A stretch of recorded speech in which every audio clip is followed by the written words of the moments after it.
Good morning, good afternoon, and good evening, ladies and gentlemen. We would like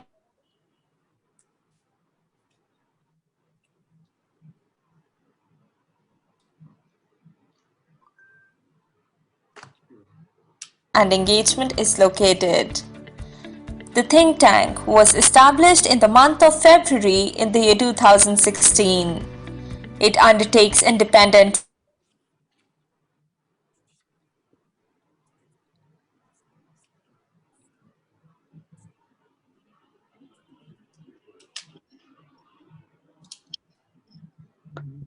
China studies, neighborhood studies, non-traditional security studies, and security and strategic studies.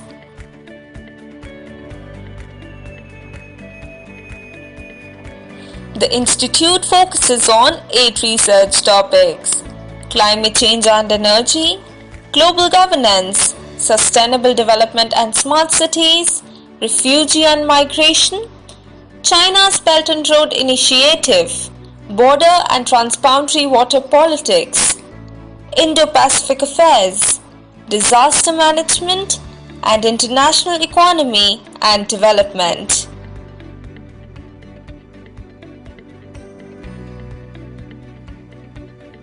Previously, NICE has had the opportunity to host distinguished speakers from all around the globe. It was a great pleasure.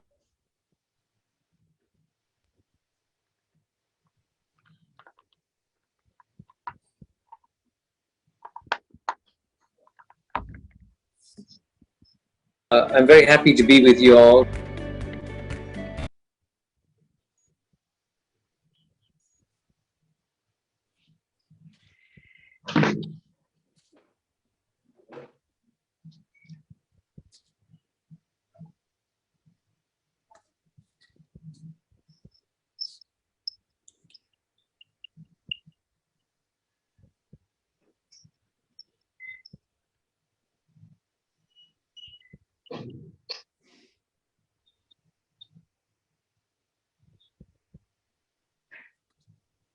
Nimesh, are you here? I'm so sorry, I guess we just faced a technical glitch. The video wasn't being played properly. So we're definitely going to play it again. Just give us a second, sir. Nimesh, No, are take you your here? time. Take your time. Yeah, thank you so much. Thank you so much.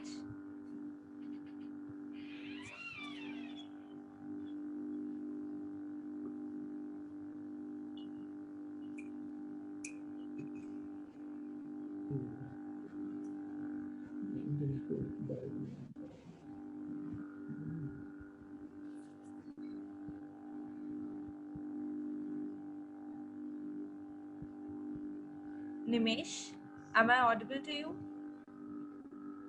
All right, so I guess there's some sort of a technical glitch.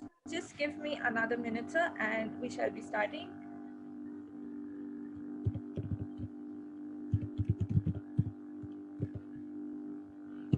Meantime, while we are waiting, Ambassador Sharma, very nice to see you after such a long time. Yes, I'm also happy to, see you. And Ambassador Bhatia, oh, what a pleasure. Thank you very much. I think we are going to, first of all, struggle to say something new, given the great feast that NICE has put across. But I'm very confident that this terrific panel will certainly not disappoint us at all on that. And to have two former Secretary General of SAARC is a real privilege. Exactly. And I think, our friends from Thailand, Sri Lanka, Nepal, this is a really good collection of experts. Absolutely. We're looking forward to it. And above all, the marvel of technology, we are all sitting in our own study in various parts of South Asia and connected through just a little device. Very true. Very true. As long as Dr. Sheel Sharma and I are closed door neighbors, but because of the pandemic, we are obviously also handicapped about seeing each other. Well, you know, once when I was in New York, I met somebody after living there for so many years. And then we introduced each other saying, you are apartment so and so, and his apartment so and so. And say, oh, I live next door. So we never met. Yes. Well, you know, this pandemic has brought us close and also not so close. It's a very peculiar, extraordinary circumstance. Absolutely. We've been dying to have physical meetings at least so that we can shake hands and, you know, and have each other's presence. It's been now more than a year and a half that we've not had meetings like that. Yeah, absolutely. Exactly. That's why I said right in the beginning, you know, when WHO came up with this idea of social distancing, I said it's not social distancing, it's physical distancing, but social closeness. That is what this pandemic is teaching us. What has changed is that those of us who were not really telephone persons have turned into real telephone persons. Yes. And those who were scared of laptops and iPads and smartphones have become experts users of all these devices. Exactly. Yeah, but technology has its own limitations. You know, today my usual thing is not working because for some reason at this time of the day, the internet bandwidth, because everybody is using it so much that somehow it's not connecting from my usual place. So I have to bring it closer to where my station is, you know. Same thing with me. Yes, it's true. You know, the internet it plays its own tricks. In the same house, from room to room, it varies. And Exactly. Sheel, in other words, the internet is more effective than a human being as a chair. That's true. The other day, without buying an air ticket or riding on the plane, you know, I took part in a conference, which was a hybrid conference taking place in Wellington, New Zealand. So there were in a hall full of real human beings taking part with the panelists, and two of us were absentee panelists, and our photographs on large screens were shown there, and they all heard us talking, but our chair was kept empty because obviously we couldn't go to Wellington. Yeah. Remarkable. So who is now the chair of the Association of Indian Diplomats? Amar Sinha. Amar Sinha. Yes. Okay. Our former ambassador to Afghanistan, Okay. is a very astute diplomat. He Because, recently became the president. Yeah. 3 years, I think it's already been 4 years ago that I had the pleasure of coming and having a discussion at Sapro House. Yes. So can we start? I'm so sorry to interrupt you in between. No, we are waiting for another you. example of internet playing some sort of Yeah, tricks, you see. yeah. Yes, please go ahead. So, yeah, I'll just quickly begin by myself because there's some internet blackout in Nepal, right? Okay. And thank you so much. Good morning, good afternoon, and good evening, ladies and gentlemen. We would like to extend a very warm welcome to each one of you at the nice global conclave.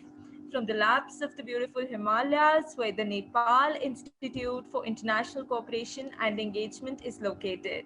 The think tank was established in the month of February in the year 2016. It undertakes independent research in the field of international relations, foreign policy, security studies, and development. NICE has 4 research centers: China Studies, Neighborhood Studies, Non-Traditional Studies, and Security and Strategic Studies. The Institute focuses on 8 research topics: climate change and energy, global governance, sustainable development and smart cities, refugee and migration, China's Belt and Road Initiative, border and transboundary water politics, Indo-Pacific affairs, disaster management, and international economy and development. Previously, NICE has had the opportunity to host distinguished speakers from all around the world. NICE Global Conclave is the flagship event of Nepal Institute for International Cooperation and Engagement. The theme of the three-day conference is Connecting Nepal to the World by bringing leaders, diplomats, business leaders, and scholars from all around the globe. The objective of the conclave is to introduce Nepal to the world and at the same time update the Nepalese policymakers and experts about the fast-changing geopolitics, which will help Nepal reshape its foreign policy to achieve its national. This is the session 8 of the conference. And to chair and moderate this session, it's a real pleasure to have with us Ambassador Rajiv Bhatia, sir. Ambassador Rajiv Bhatia is a distinguished fellow at Gateway House. He was the director of the Indian School of World Affairs and served as ambassador to Myanmar, Mexico, and High Commissioner to Kenya, South Africa, etc. He was Senior Visiting Research Fellow at the Institute of Southeast Asian Studies, Singapore, and is a founding member of the Kalinga International Foundation. He is also chair of core group of experts on BIMSTEC and member of Governing Council of Asian Confluence. He has published several books and articles. We're so glad to have you, sir, in our midst. And without any further ado, I request you to please take over the session. Thank you so much, sir. Thank you very much. It's a real privilege for me to be participating in this special session on revitalizing SAARC and BIMSTEC. I bring greetings from Delhi, as well as from my think tank Gateway House, which is based in Mumbai. I extend a cordial welcome to all members of a large international audience. Our warm congratulations to the host institution, NICE, and especially its research director, Dr. Pramod Jaiswal. They and the team supporting them have organized an impressive 3-day mega conference on themes of global interest. Let me also welcome our stellar panel. I shall briefly introduce each panelist as one by one they address you shortly. Now, it's my privilege as chair to offer a few observations to introduce the subject of the session and to situate our dialogue in the current context. Our two institutions, SAARC and BIMSTEC,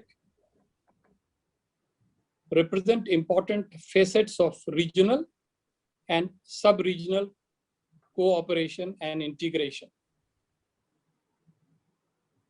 The realization that integration in South Asia and also between a part of South Asia and a part of Southeast Asia, that is Myanmar and Thailand, are still at a modest level is an open secret. We are here, I think, to reflect on its present state, its past trajectory, the challenges and opportunities we perceive in the future, as well as to suggest how to strengthen the cause of security, peace, and prosperity in this part of the world.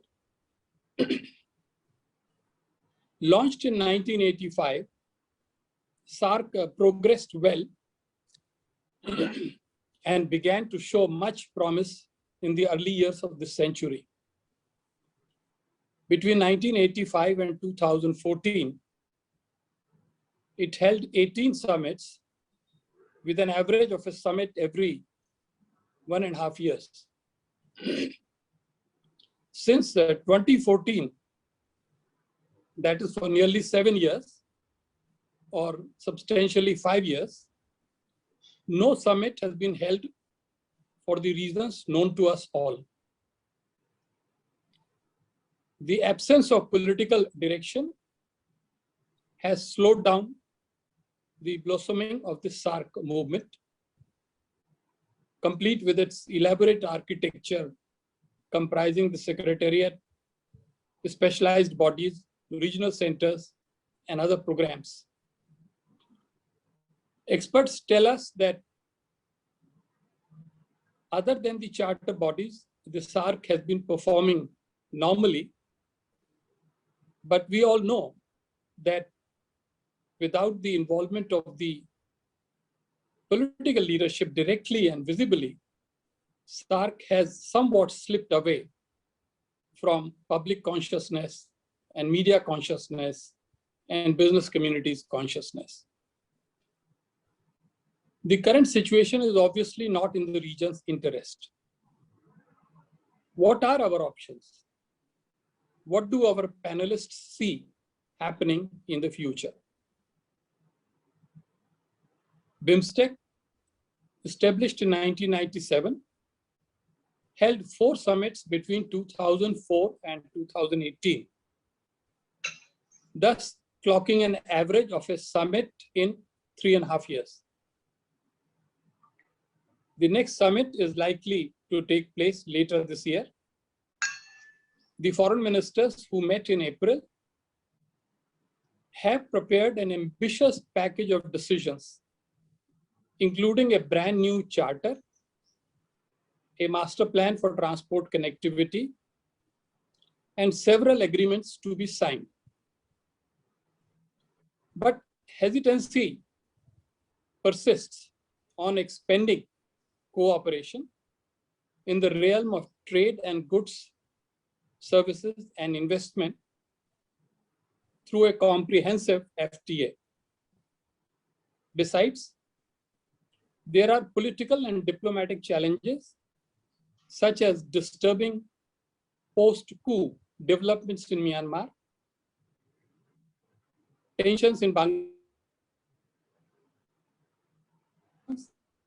and China growing into the geo-economic space of BIMSTEC. The last mentioned factor applies to SAARC too. Then, what kind of a future awaits BIMSTEC, which is generally considered to have immense potential for growth otherwise? One more question.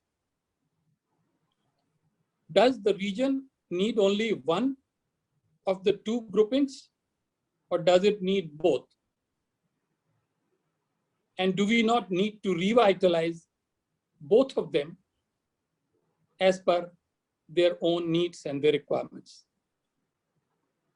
Panelists will say what they intend to say, but it will be really helpful if they could explore and offer answers to these and other burning questions on this session's theme. If we could forge an outline of consensus among us, it will be a welcome bonus. Dear friends, thank you very much for your attention. I've tried to be brief and succinct, but at the same time provocative, because it is my responsibility to make sure that we offer to our audience, the present one, and hopefully the one that may listen to the recording later, something substantive, something new. Now, I'm very happy that we have 7 panelists among us. The organizers have hit upon this idea of 9 minutes for each panelist. I suppose this is their diplomatic way to say 10 minutes.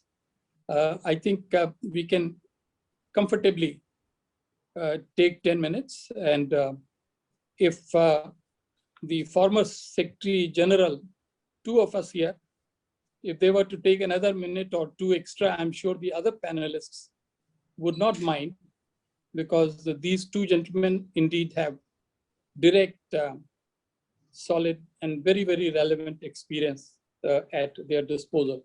So with this brief introduction and with the request for the cooperation of all the panel, may I now request my friend and colleague, Ambassador Dr. Sheel Sharma, former Secretary General SAARC and distinguished fellow, Center for Air Power Studies in New Delhi, to take the floor. Sheel, the floor is yours. Thank you, Rajiv. Thank you for your very succinct introduction. And I'd like to begin with thanking NIS for organizing this and for inviting me to speak. I have a special attachment with Nepal because this is the place where I worked for 3 years as Secretary General SAARC. And I have a huge and profuse debt to Nepalese people because they made my 3 years very productive. My staff from Nepal, they worked all day, regardless of difficult situations, and they were always helpful. The side of Nepal, the facet of Nepal which I saw was good. It was so good. The Nepalese people who worked for me, they were so thoughtful, considerate, and immensely contributing to whatever we did. So I take this opportunity to, and through you, NIS, and through our panelists who are from Nepal, I'd like to once again take this opportunity to convey my gratitude and thanks to Nepal for housing the SAARC Secretariat and for treating it so well. And not only SAARC Secretariat, but the SAARC Center also. Now, the geographical contiguity of neighboring nations has been a reason for forging trade and development cooperation in various regions of the world. Of these regional ventures, some have been successful, as in Europe and Southeast Asia. Some are making good progress, as in South America and Southern Africa, while others, like the Arab League or the SAARC, are yet to make an impact befitting their potential. And as the chair very succinctly indicated and explained, the other sub-regional organization, BIMSTEC, also is a work in progress. The development process itself in South Asian region involves enormous challenges and demands Herculean efforts for programs to materialize.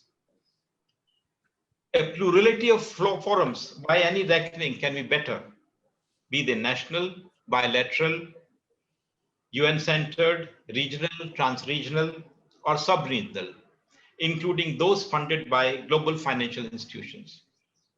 SAARC, about which my focus will be, it figures as just one of these forums, even as it has managed, as explained by the chair, and I put it differently, in the past 36 years, 18 summits, which means a summit every 2 years. Summit meetings compel bureaucracies in South Asia to bestir themselves for action on the agenda for cooperation, which is the watchword. SAARC has not succeeded in transcending its default incrementalism. It is unfair to expect it to deliver in quick time on big ticket items. The bilateral processes in South Asia have been longer and far better ensconced in the government machinery. But even they have often come in for severe scrutiny for meager results. The net reach of the fund bank kind of funding for actual delivery on desired goals remains in percentage terms quite low. SAARC has not done so badly, dollar for dollar, in the sense that SAARC may be poo-pooed, but not detested. And it offered in principle occasions and opportunities every 6 to 8 months of at least ministerial meetings among the countries, should they choose to take advantage of them. With just a handful of millions spent over a year, spent every year, such gains and promises deserve better appraisal than stock cynicism, which has somehow the other come to be the fate of SAARC as it has fallen off the radar. Of that, I'll come later. It is indeed desirable to think of big strides from SAARC, but the machinery available today is riveted to the default process. Transforming that machinery would entail an overhaul of the regional framework, which again would be subject to same obstacles. Work in hand should not slacken in waiting for only the big strides. This work in the default process comprises working groups on lowering of tariffs, reduction of sensitive list, harmonization of standards, a customs union, and procedures for border management. In other words, a comprehensive trade facilitation utilizing both the agreements signed so far, that is SAFTA and CETIS, as well as further agreements to spur trade. Trade is an essential twin of economic cooperation, and the SAARC process, when it was in full bloom, and I was lucky that when I was Secretary General, we were working, in full stream, about 20 ministerial meetings a year at times, and 2 summits, and we managed to do for a number of agreements. But after that, somehow or the other, the implementation has not happened. That is one of the banes of SAARC, that implementation is left to member states. And the SAARC Secretariat, which is a full-time body to look after SAARC's interest, is only tasked to facilitate meetings, prepare agendas, and facilitate even summits.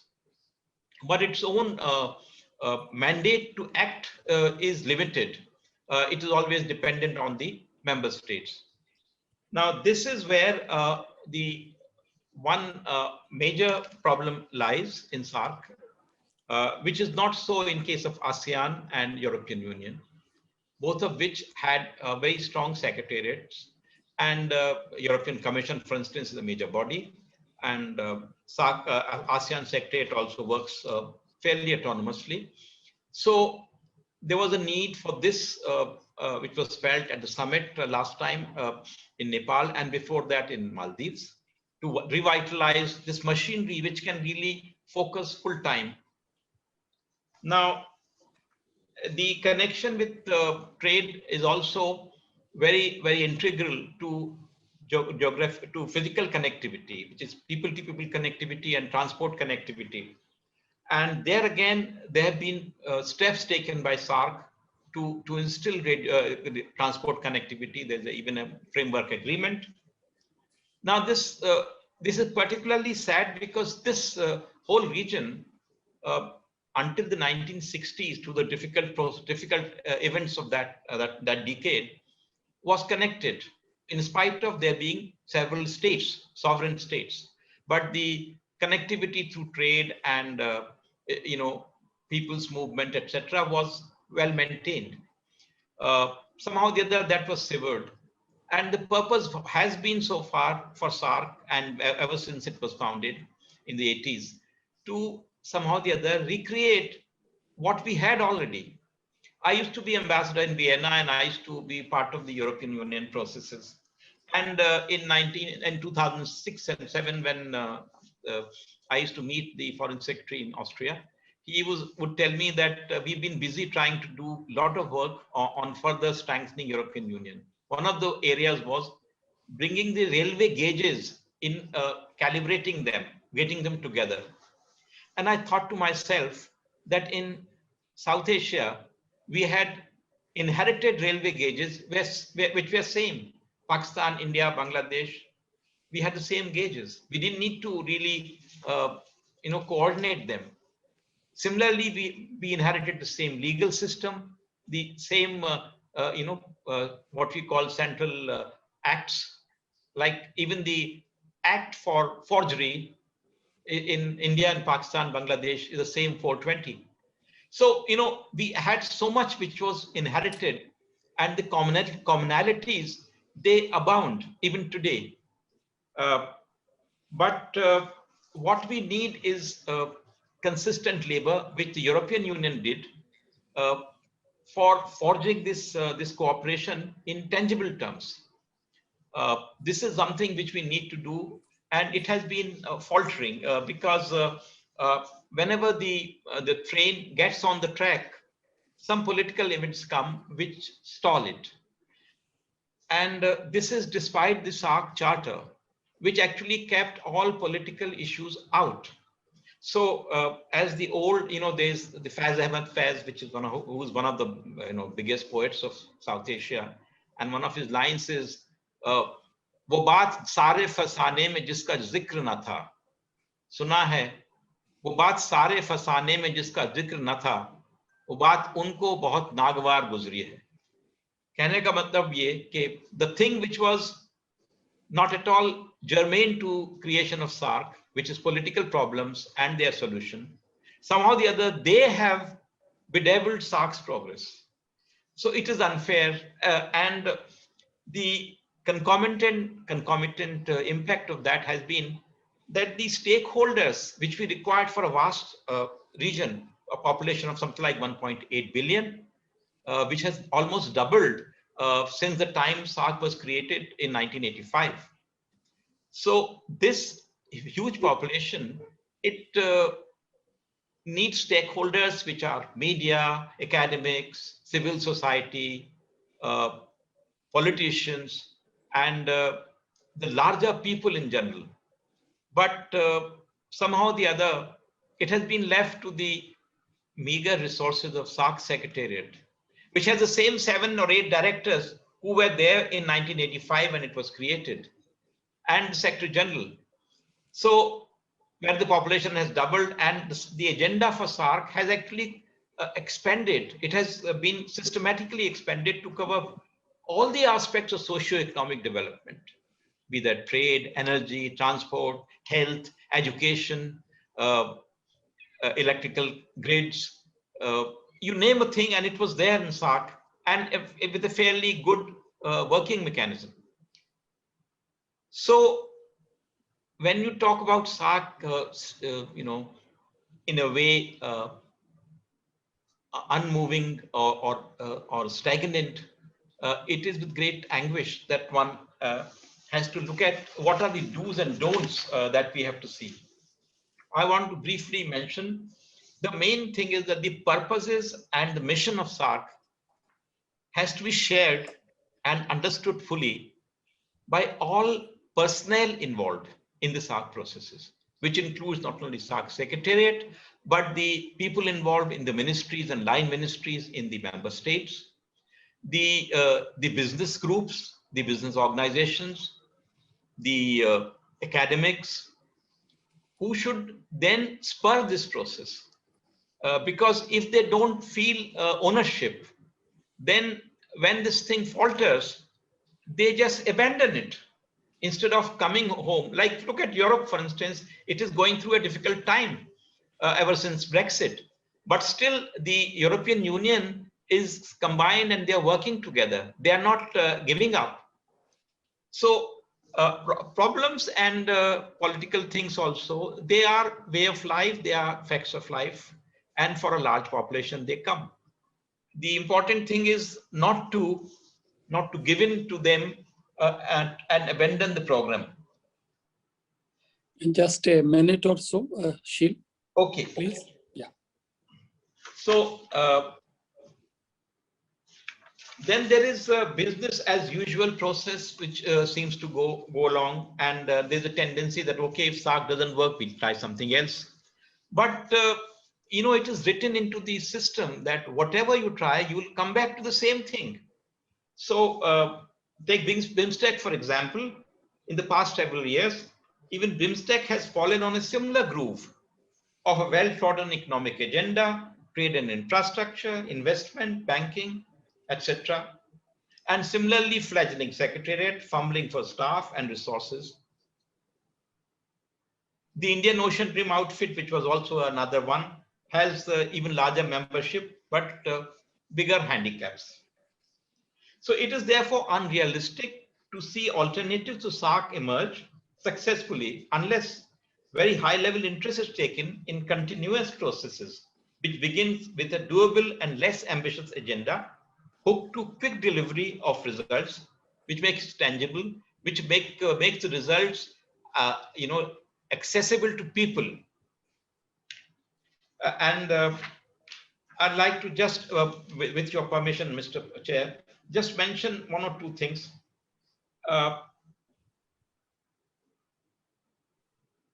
SAARC or South Asian regionalism, by whatever name it goes, should not become a peg to hang pious intentions of cynical elite to clear their conscience from time to time. The challenges of our common ecosystem transcend the temporal conflicts and enmities on which governments live from day to day.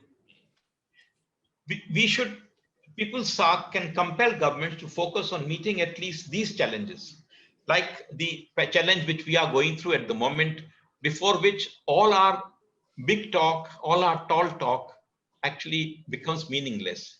The hundreds of thousands who lost lives facing this pandemic unraveled a side of our societies, which was part of the SAARC agenda. Health, public health and cooperation in that area was very much part of SAARC, and the earlier SARS pandemics were part of SAARC discussions.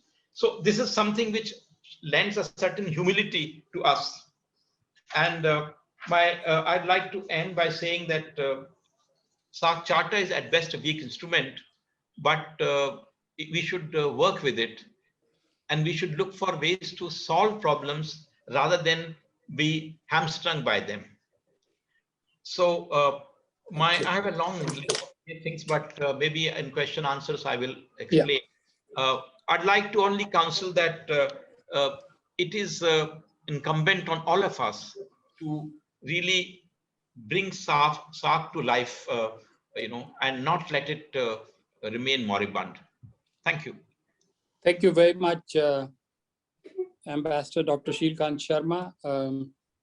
You have made a very cogent and heartwarming presentation, explaining the way this institution works, the shortcomings that it has, and the vast needs it has from the constituency of various stakeholders. It is in their success that this SAARC can really succeed. Thank you very much. May I now request Ambassador Ahmed Saleem, Ambassador at Large, Ministry of Foreign Affairs of Maldives, and former Secretary General of SAARC, to please address us and share his thoughts. Dr. Ambassador Saleem, the floor is yours.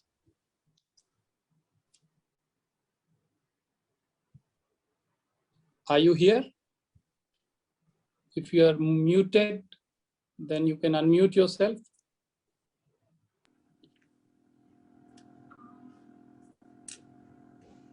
Ambassador Saleem. So I cannot see him right now over here. Okay, so you will signal to me if he is back. We will proceed forward. Sure. Yeah, Sure. thank you very much. Sure. Now, may I turn to Ambassador Dr. Shambhu Ram Simkhada, former permanent representative to the UN and Nepalese ambassador to Switzerland, and he also has affiliation at National Defense University. So, Ambassador Shambhu, the floor is yours. Thank you very much. Once again, my greetings to the chair and all the distinguished panels and participants. In the Nepalese media today, there is a speech of Nepalese Prime Minister K.P. Oli 2 days ago, where he has said, regional organizations should either be revitalized and strengthened or dissolved. End of quote. I've often found myself not necessarily always in agreement intellectually with many of the things that that political leadership say. Sadly, this is a case where I have I find myself in agreement. And to revitalize the topic, revitalizing SAARC and BIMSTEC, I want to take you back to the third SAARC summit in Kathmandu in 1987, at which time I was heading the area studies program of the Center for Nepal and Asian Studies at the ChulalongkornUniversity. And as part of our preparation for the third SAARC summit, we organized a seminar called SAARC Retrospect and Prospect. And therein, I had one very short paper wherein I had asked 3 fundamental questions. One is it economics or politics that guides the course of interstate relations? Number 2, on a more diplomatic and practical level, all foreign policies are guided by the notion of national interest.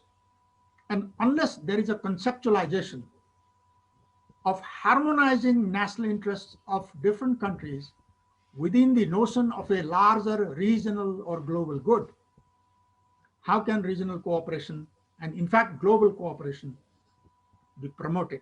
That's the second issue.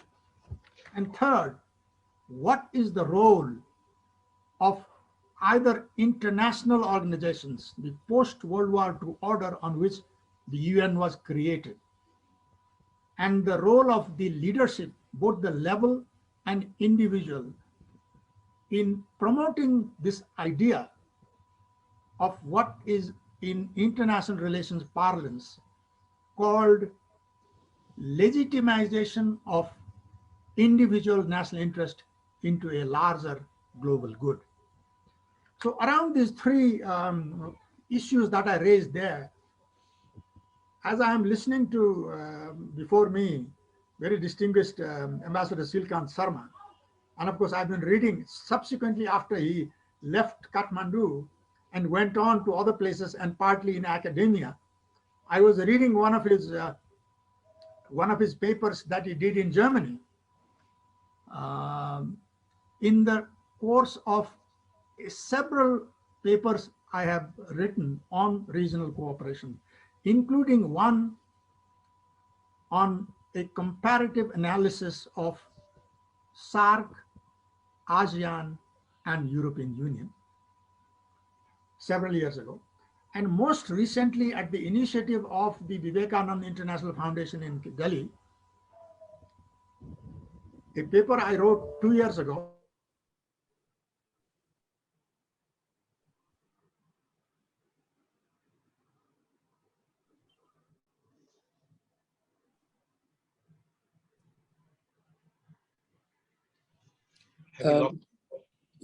Well, I think we should give him a few seconds. It is sometimes it goes and comes.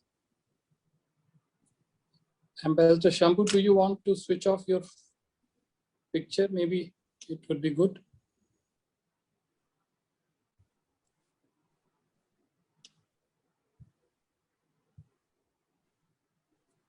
Dr. Shambhu, we can't hear him. All right. I think we can come back to him. He was in the full flow of his argument. But okay, I think at least I can see that the next speaker is right here. So we shall go back to once the next speaker finished his presentation. So may I now invite Dr. Maihan Saeedi, Director General, Ministry of Foreign Affairs of Afghanistan, request you to express your views on the topic, on the theme of the session. Dr. Maihan, the floor is yours. Thank you so much, Ambassador Bhatia, for giving me the opportunity to speak. I would like also to thank NIS for giving me the opportunity, in particular my friend Dr. Jaswal. We have studied together in JNU, so I'm glad that today I'm being able to speak on this subject, which is very close to my heart, because I've served as a director of my country from 2016 to 2019. Very fond memories of working at the SAARC Secretariat and being in Nepal, which, as former Secretary General Mr. Sharma said, it's a very special place. When you go there, you get attached to it. So I think I feel that my attachment will be lifelong with Nepal, and in particular with SAARC also. Ambassador Bhatia, I've learned from what former Secretary General, His Excellency Mr. Sharma has said, and other distinguished colleagues have been speaking so far on SAARC. I will have my presentation very brief on, I will divide it into three part of it. I will briefly speak about my views about the organization, because being someone who has worked there, so I will have a both inside and outside view. And then I will also focus on the areas that, in my understanding, that the organization can be more productive. And third, I will have a few suggestions for the way forward, that how the organization should function to make it more productive. Before saying that, let me have a disclaimer that I will be expressing my views in my personal capacity, because I'm serving as Director General, so my views does not represent the views of the Ministry of Foreign Affairs of Afghanistan. I believe that SAARC was created at a very particular time. This was the need of the hour to go for regionalism. I think our region, South Asia, was also a region which required regionalism, because the common challenges that we face, I think the common challenges kind of brought the member states together to look for common solutions. I think the intention was right, that their heart were in the right place since its inception. I think that they wanted to work and make things progress. The organizations, in particular SAARC, I think over the course of its history, have developed and has become a multifaceted organization, where it kind of brought various areas of cooperation under the field of SAARC to see that how member states can work together and resolve those issues. I think what has happened over time, and my understanding is that the issues have become too scattered. I think there were too many issues and it was not focus oriented. And the organization kind of, because of the nature of it, the structure of it, kind of could not focus on particular areas and issues which could have been a true game changer in terms of regional cooperation among the SAARC member states. Saying that, one cannot deny the progress that has been made. I think the progress since 1985 so far has been measurable, but of course, one can say very frankly that it's not enough, because I think there is kind of a misperception between the people who see SAARC from outside and people like us who have either worked in the organization or who have a good understanding of the functioning of organization, I think. Because those people who have studied SAARC from outside, they have a more, objective or criticism of the organization is way stronger comparing to people who work in the organization and see the potential, that if the potential has been fully utilized, this organization can progress much better. I believe, Ambassador Bhatia, that three particular areas, I think if we SAARC focus on those three particular areas, I think it will be extremely useful and the organization will be more productive. First, I think is trade. Second, tourism. And third, security issues among SAARC member states, I think. I think trade is one issue where it really and truly connects all the member states. I think what we have not been able to do is not to make trade apolitical. I think unfortunately in SAARC, in this particular region, because of over-politicization of the issues, we were not able to separate trade from politics. And in politics has always come into the way of trade. That's why we would not been fully able to utilize the opportunities. I mean, the current, as per the World Bank figures, the current volume of trade between SAARC member states is just over $23 billion. True potential, if utilized, can be $67 billion annually. So I think that this figure shows that if we utilize and kind of resolve the differences and just make the trade as kind of the main focus of the organization, this can be truly achieved. Of course, laws have been there, procedures have been there, mechanisms have been there, agreements have been there. But as former Secretary General has also said, the main issue is the implementation. I think that is one issue that we have always talked about and which needs to be changed. I mean, if we want to make it work, implementation, more focus should be given on the implementation, because we can have as many agreements as possible, but if those are not implemented, it cannot be moved forward. Infrastructure, I mean, infrastructure, of course, for trade, you need infrastructure. Infrastructure is another issue. I mean, examples have been given. Unfortunately, that's a main issue. The cost of trade is extremely high among SAARC member states.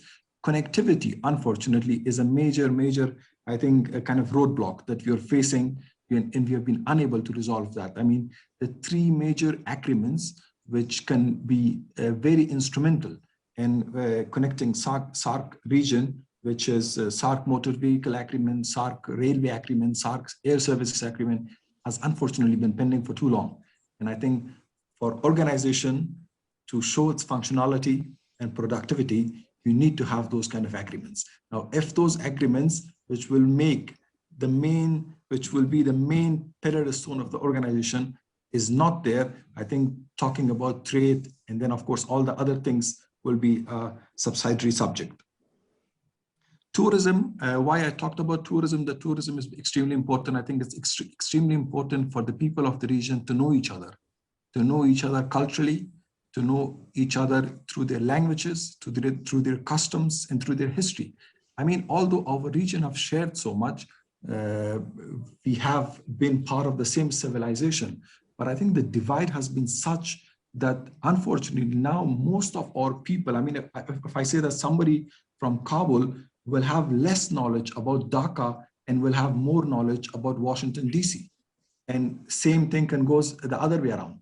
So I think it's extremely important that the next generation, this generation, and the generations that will be coming in the future needs to know more about this region, needs to know more about their own region.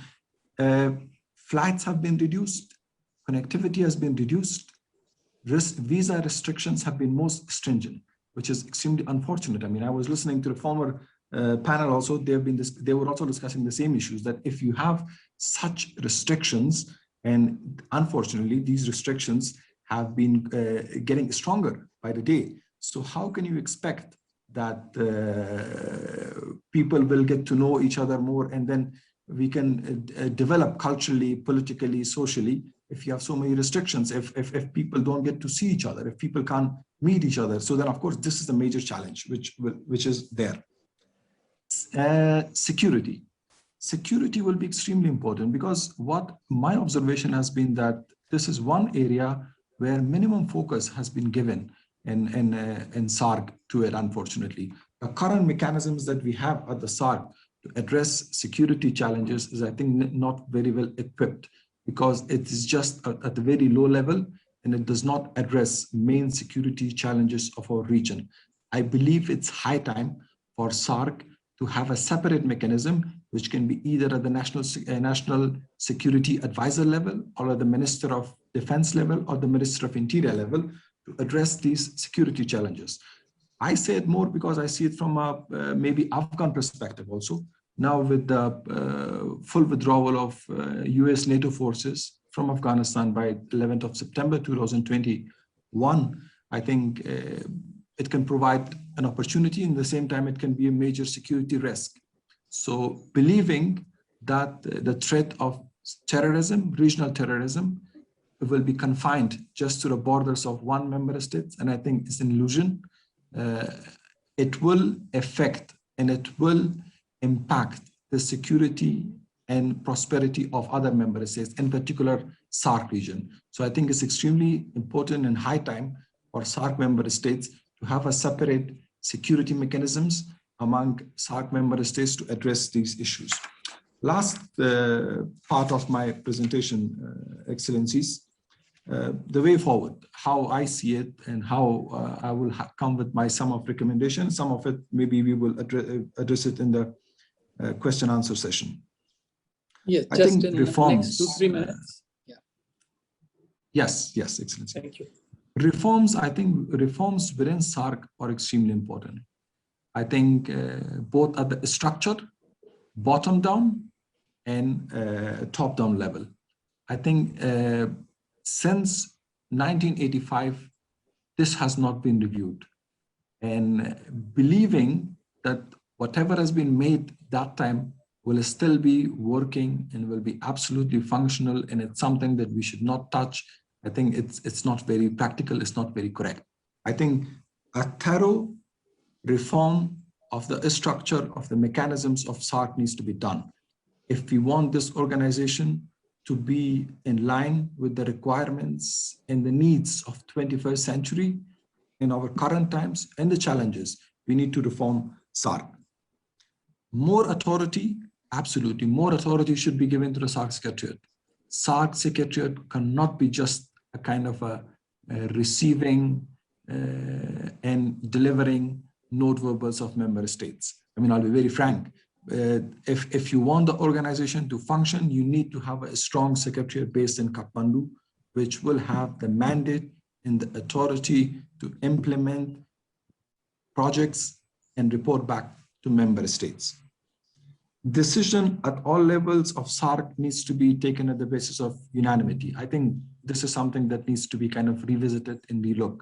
I don't have any particular solution for it, how, but I believe that maybe this will be one area that needs to be studied. Review of the SAARC Charter, I think, is extremely important. As I said, that if we wish to be practical, and if we truly feel for the organization, we need to review the charter to see that what are the flaws and how we can make this organization more better and functional. Areas of cooperation, as I said in the beginning, needs to be narrowed down. I think instead of being too scattered with too many issues under the umbrella of the organization, we need to focus, we need to be focus oriented, maybe minimum 2 to 3 major areas of cooperation, and then we work there. If we succeed there, then we can further go into the other part of the collaboration in other areas.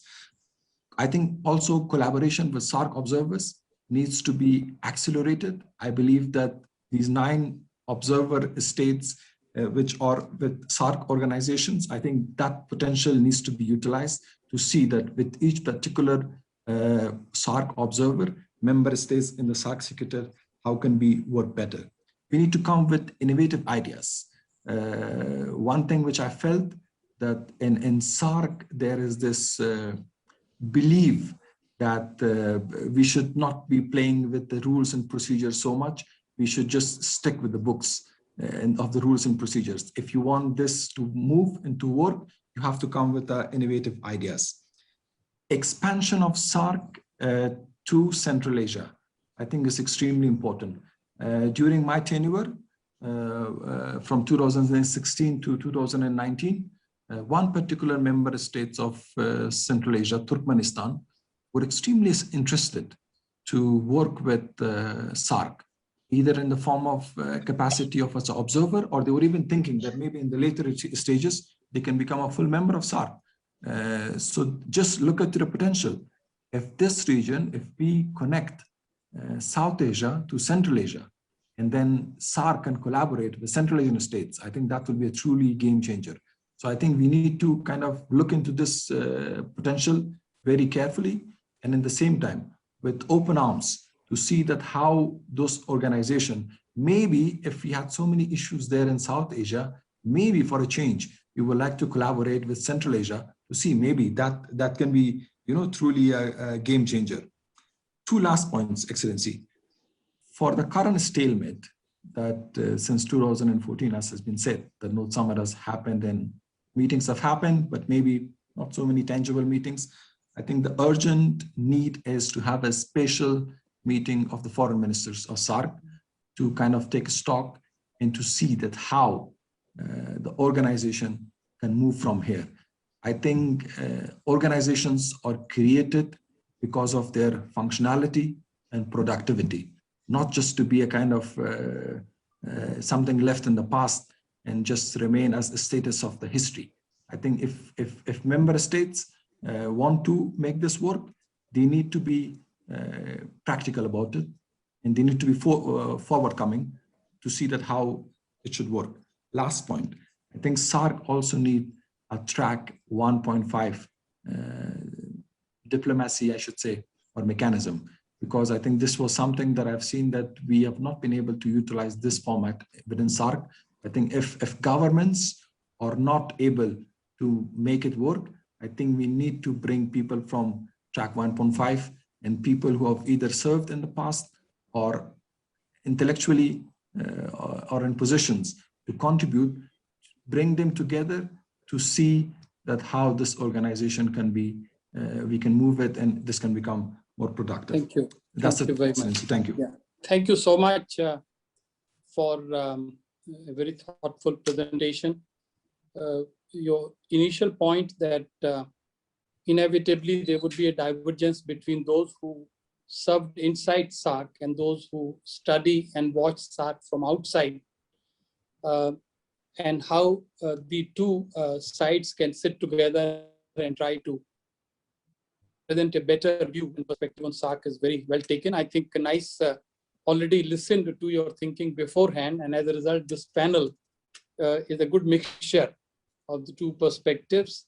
Thank you also for a very solid blueprint for reform, and I hope we'll have sufficient time to discuss this, provided we hurry up.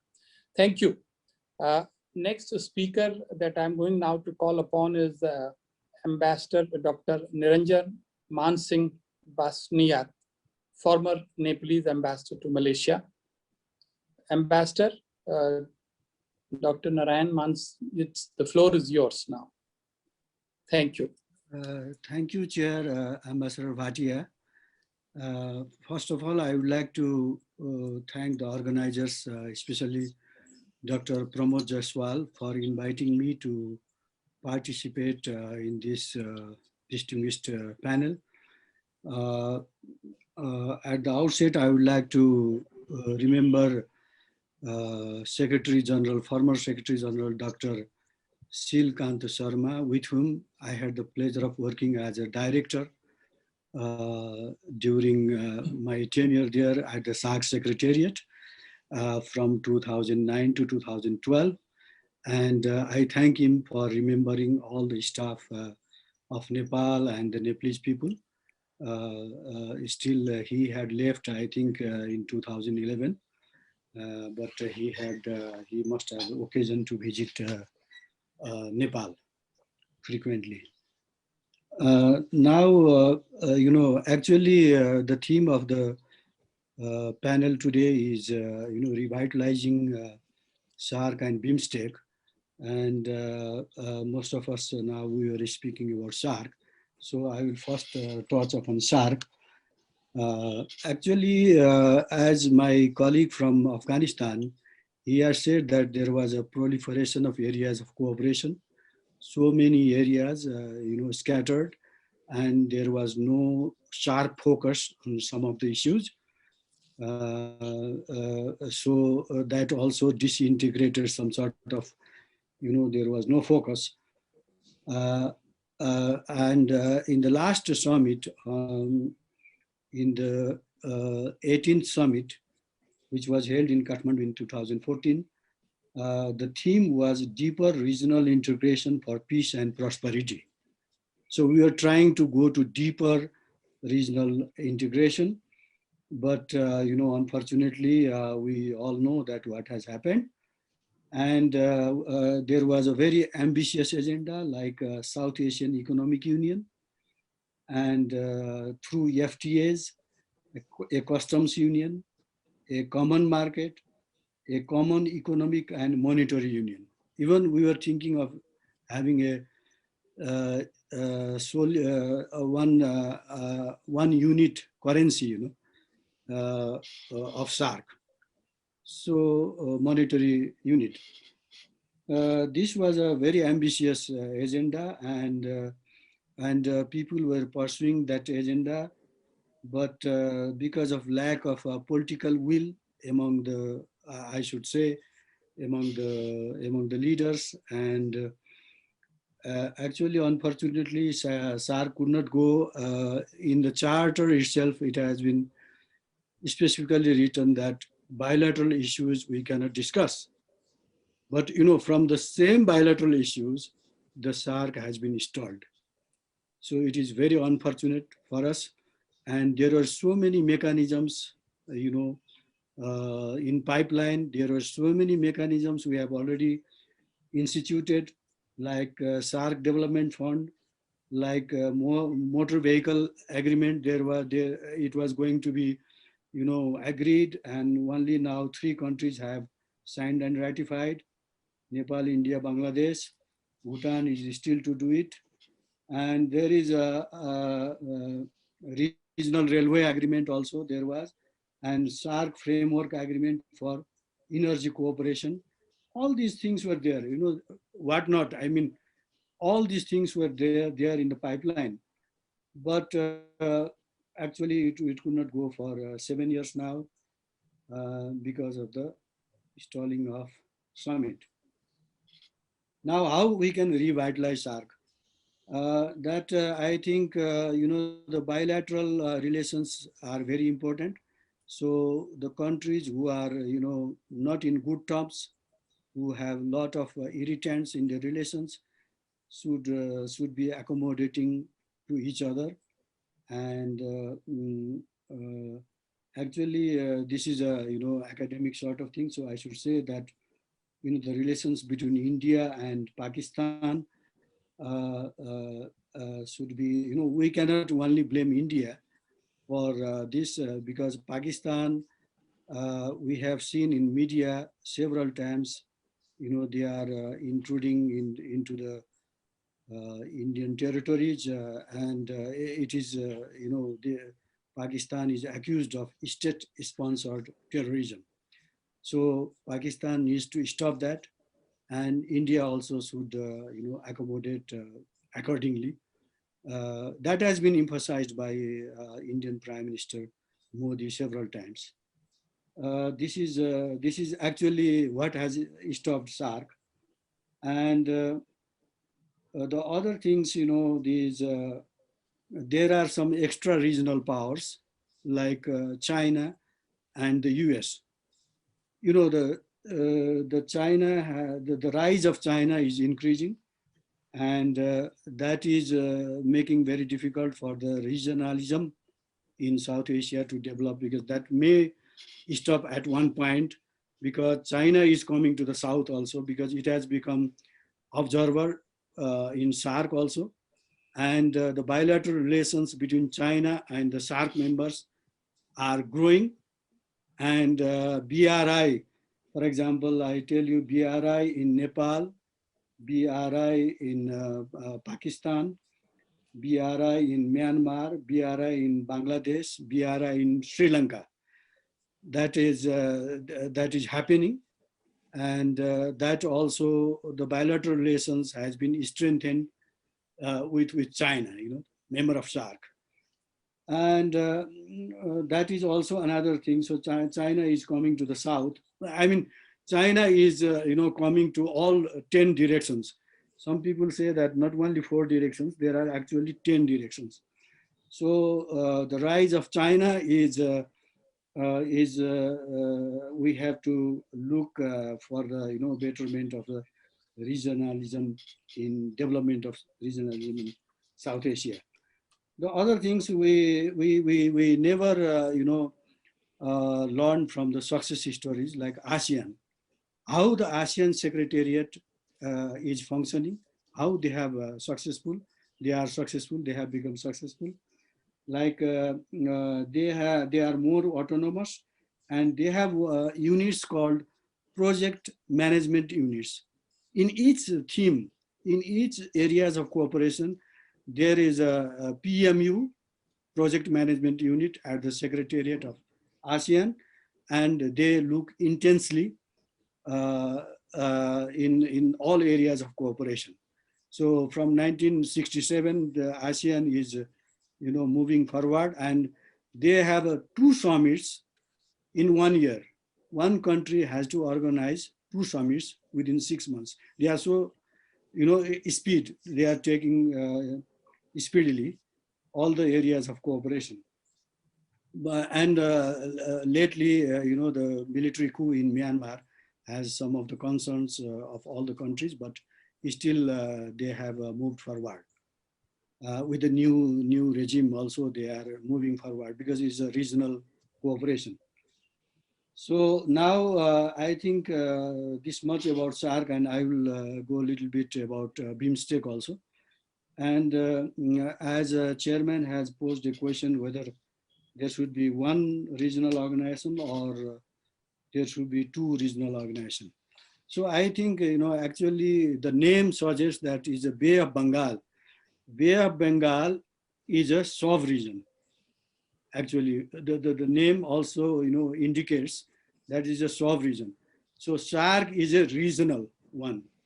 So actually Bay of Bengal comes inside SAARC. So I think SAARC should be revitalized. There are so many issues we have taken, like poverty alleviation, so many issues in SAARC. So now when I see BIMSTEC, there are so many duplication of works going on there. And especially, the security issues have been prominent in BIMSTEC. And there was a MILEX exercise in Pune, which was taken part by 5 members of BIMSTEC, except Thailand and Nepal, but though they have sent observers. And that military exercise was held in 2018, and very, very, that is necessary, but it has given more importance to security issues than any other issues. It seems like that to me. And there is connectivity and all host of issues there, which has been already taken by SAARC, like there is trade and investment, poverty alleviation, climate change, energy production and sharing, grid interconnection, that is already in SAARC. Climate change also, there is already in SAARC. There are, the SAARC centers also there to look after climate change. Disaster management center, which is stationed in Delhi. All these centers are there. They are working. So new things now added in 2018 from the 4th summit of BIMSTEC is blue economy and maritime economy, mountain economy. So this blue economy and mountain economy, actually there is a FICCI report on blue economy which talks about aquaculturing, ecotourism, hydrography, seabed mineral exploitation, coastal shipping, renewable ocean energy. I think these are very essential, and which is even though we are landlocked country, Nepal and Bhutan, they are members there. And it is very, very interesting for us to get benefit from those areas of cooperation. But I think in view of your questions, which is very difficult, whether there should be one organization or two organizations, I will prefer SAARC, because we can accommodate this BIMSTEC inside SAARC if SAARC can be revitalized. But I don't know when it will be revitalized. It is very difficult question. It's a $64 million question. It is already 7 years. So the population we have to take care is 1.8 billion, as our previous speakers, Excellency Dr. Sharma, he said that 1.8 billion, and there are so many poor people. When I was checking how many poor peoples are there in South Asia, it is only in India, because India is the biggest populated country. So only in India, according to World Bank data, there's a 364 million people who are earning less than $2 a day. So you can imagine. So we have to cater to the needs of all these poor people. Why regionalism? Regionalism is for catering to the people, to the benefit, economic reform, good governance, mutual benefits, all these principles, doctrines come into being. Now I talk about a little bit about former Prime Minister. Just in a minute or so, if you can please conclude. Okay, sir. Okay, sir. Yeah. So I think there was a very good Prime Minister in India. We always remember him, Dr. Indra Kumar Gujral. He has a Gujral doctrine.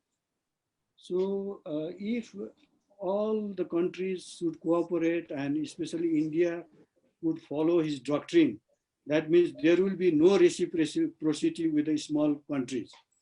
So that will be a big thing, and we can really benefit from such doctrines in future. So regionalism is for the people, for the benefit of the people, for uplifting the economic conditions of the people, children, vulnerable groups, women, elderly people. So that will be a good point to conclude. Thank you, Ambassador Bhatia. Thank you very much for your wide-ranging presentation. I'm very happy that you spoke very candidly about the way in which SAARC could be revitalized, but also you did not forget the other organization. And you were very kind to have listened also to the questions raised. I am going to come back to the other panelists and provoke them to give us answers on that. But at this stage, it is my privilege to invite Dr. Piti Srisangnam, Director of Academic Affairs, ASEAN Studies Center, ChulalongkornUniversity. I have no doubt he will certainly speak about BIMSTEC as well. And it's wonderful to see you once again taking part in this conference where I'm present. The floor is yours. Very nice to meet you too, sir. May I share my screen? Yes, please. Okay, His Excellency, good afternoon, good evening, ladies and gentlemen, sawadee krap. Today I'm going, after I got the topics from the organizer, we are going to talk about the revitalizing SAARC and BIMSTEC. Unfortunately, I don't do much job on SAARC, so I will focus my studies on BIMSTEC. And I try very hard not to touch much up on the success and failures in the past, but I try to look forward into a bright futures of our sub-regional of Bay of Bengal. Hence, I do some, a little of future foresight in order to try to answer the questions how to restoring BIMSTEC amidst a changing world order. So let's start with a world order right now. From my opinion as the economist, I see the world as the big global value chain. And this big global value chain consists of three parts. The first part is, of course, USA, but so many keep talking about the end of American world order. You can see it from the work by Professor Amitav Ashia, by Alice Graham. And then we see China. China is the new superpower who seek for economic opportunities. And of course, our panelists did talk a lot about China. Even these institutions was also have the research interest on China studies. Another part of global valuation is the big regional valuation in European Union. Of course, European Union lost their potential to hegemon, to set up the global world order since the end of World War II.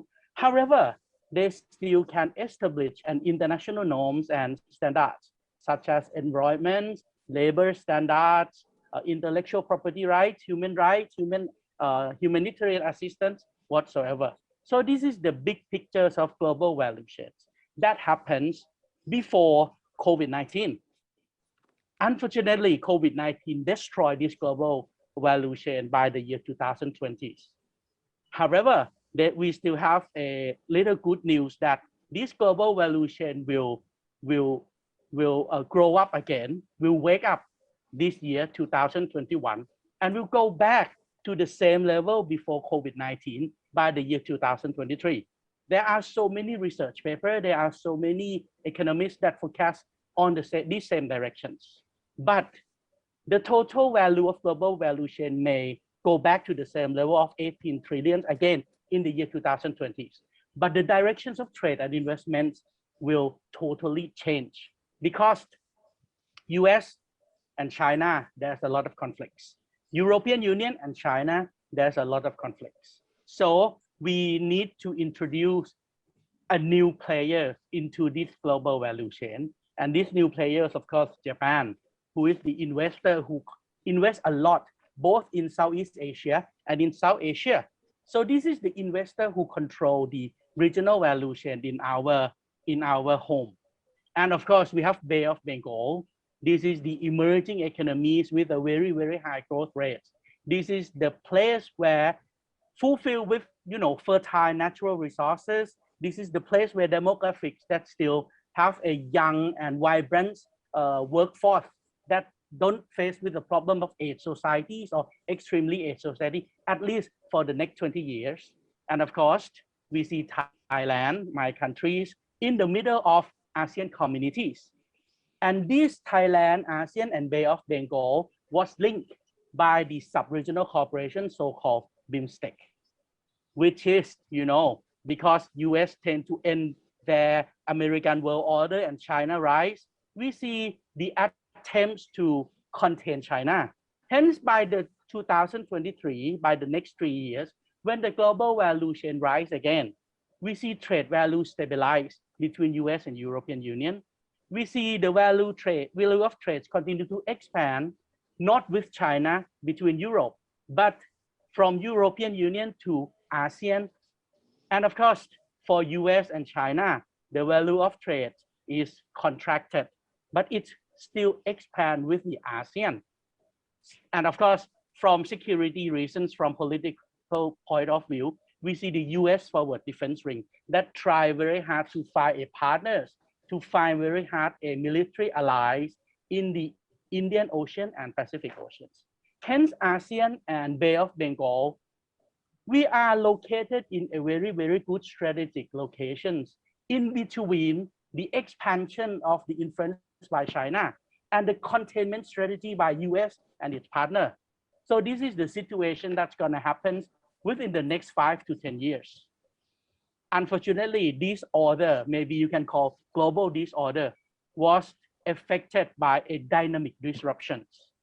We see a changing in world order with the situation of disruptive technologies, with a change in global value chain, with a change in logistic systems, and of course, the new normal with the unilateralism ideologies. So with these problems, Bay of Bengal and ASEAN will face this kind of thing in the next 5 to 10 years. We see the disruptive technologies. Blockchain will be introduced more and more. And of course, along with the blockchain, you see digital currency, you see cryptocurrency. And of course, we still face with the big problems in our regions, Bay of Bengal and ASEAN, the problems of energy production, energy consumption. And all of this will be disrupted again. This digital disruption will be disrupt itself again with the coming of quantum 2.0, which gonna happen maybe in the next 15 or 20 years. And ASEAN and Bay of Bengal, especially in India, they have a very, very good scientist. They have a very, very good engineer who work very hard on this quantum 2.0. Hence, in terms of disruptive technologies, for cryptocurrency, for blockchain, for energy, for quantum 2.0, we have our human resources. And of course, we also face with the global value chains. We see a trend, we see a fashion of global recovery of the global value chains from this year 2021 up to the year 2023. Hence, we need to grab this momentum. We need to tag along and rise with the global value chain in order to fulfill our economic growth, poverty eradication, as well as to create jobs for our people. And our people need to adjust ourselves to work in the new environment, which is Industry 4.0. We also see the change in logistics systems. The logistics system was also disrupted by COVID-19. Right now, freight costs increased by 200 up to 300% if you would like to send one container from Mumbai to USA or Mumbai to European countries. Double price, double freight cost. And another problem is we don't have container to do this job. We also need to think about the experience we saw in South China Sea, and it may occur in Bay of Bengal as well, right? Because we see superpower that try to do the power play in this region as well. And at the same time, we see Belt and Road initiatives and railway connectivities that connect China to Southeast Asia and somehow to Pakistan and maybe to European countries. Hence, there's a lot of economic there's a lot of spatial economic zone that's gonna happen right, toadstool like a mushroom in the rainy seasons. And of course, we see a new normal. The climate crisis will introduce us to a new type of trade barriers. European Union just announced to G7 leaders that they are going to collect the tariff on imports, but not on the value of imports, but collect a levy tariff on the greenhouse gas content of imports. This is new. It's never happened, and it will fully implement by 2025. We see a tax reform because government around the world need to spend so many money throughout this year and last year for economic stimulus package. Hence, they create huge public debts. So by the next 5-10 years, they have to repay this debt.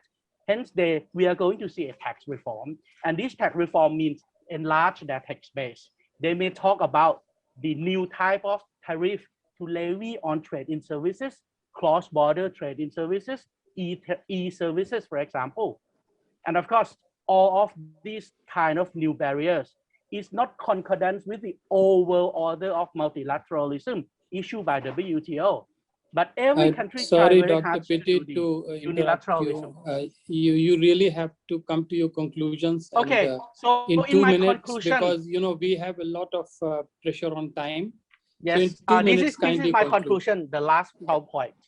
I know that right now, BIMSTEC have more than 14 areas of cooperations, but it's useless to have so many areas of cooperations, but not utilize it.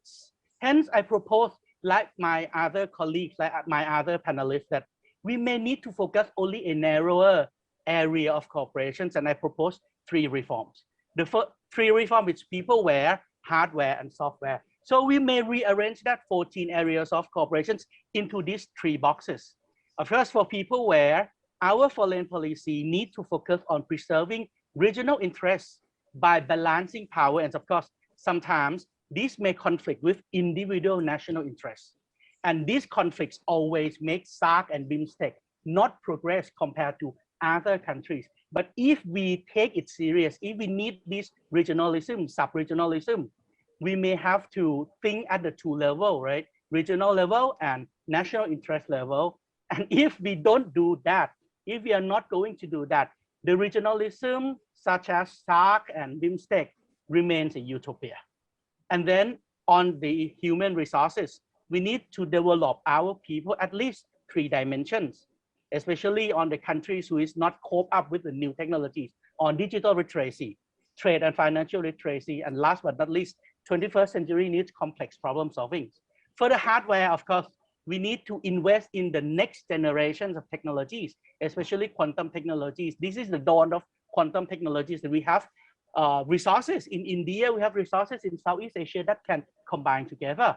And then we need to develop the logistic infrastructure so Southeast Asia and South Asia can be connected with each other as well as other regions. BIMSTEC centralities and without interference from external power are very, very necessary. You know, I'm so disappointed. So right now we still don't have BIMSTEC or Bay of Bengal standing on Indo-Pacific. ASEAN did have ASEAN outlook on the Indo-Pacific, but we don't see this thing from South Asia at all. And for the software, we need to accelerate the progress of free trade agreement negotiations and implementations. Of course, rule of origins are the highest priorities. The FTA of BIMSTEC was negotiated and agreed on some area already, but we still wait for implementations. And last but not least, we need to reform the framework of cooperations among member countries. So that's the 3 reforms I propose to you. Thank you very much. Thank you. Thank you very much for obliging me with accelerating your presentation. Very useful ideas.